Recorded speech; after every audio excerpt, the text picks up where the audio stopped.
Baik, assalamualaikum warahmatullahi wabarakatuh. Perkenalkan, nama saya Giri Falfaroji Menglar dengan NIM 2103049.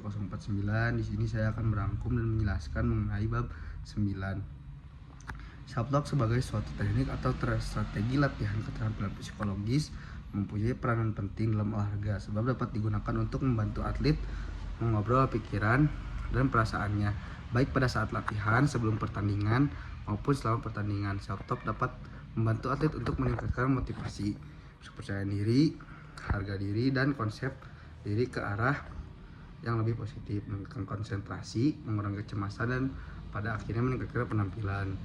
Self talk dapat dibagi menjadi beberapa kategori, antara lain kategori yang pertama ada self talk dalam bentuk pernyataan spesifik tentang tugas yang berhubungan dengan teknik.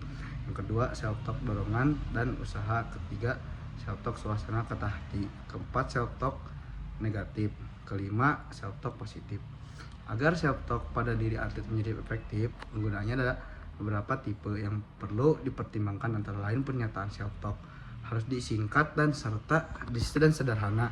Hubungan pikiran dengan keterampilan atau tugas gerak yang harus dilakukan waktu self talk dilakukan harus sesuai dengan peragaan tugas gerak yang sedang dilakukan, dan self talk yang positif, dan hindari self talk yang negatif. Self talk dapat digunakan sebagai tujuan antara lain pertama membangun efikasi diri, yang kedua penguasaan keterampilan gerak, yang ketiga menciptakan dan mengubah suasana hati, yang keempat meningkatkan usaha, yang kelima meningkatkan perhatian serta konsentrasi.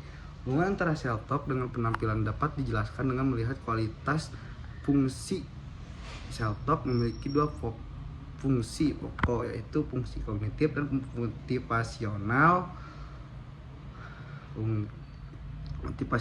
Kognitif memfokuskan pada penguasaan aspek teknik dari penampilan atlet dan diarahkan pada penguasaan keterampilan gerak, kecermatan, dan akurasi. Sedangkan fungsi motivasional difokuskan pada kekuatan stamina kerja dengan cara meningkatkan kesiagaan, dorongan, kepercayaan diri, perhatian, konsentrasi, dan usaha atlet. Kemudian ada mekanisme lain yang bisa menjelaskan hubungan antara self talk dengan penampilan olahraga, adalah melakukan interpretasi motivasional dan self talk yang dilakukan. Salah satu aspek penting dari interpretasi individu tentang self talk yang dilakukan adalah isi self talk itu sendiri, apakah dianggap akan memotivasi atau sebaliknya menurunkan motivasi atlet. Sekian penjelasan mengenai bab 9 dari saya, kurang lebihnya mohon maaf. Wassalamualaikum warahmatullahi wabarakatuh.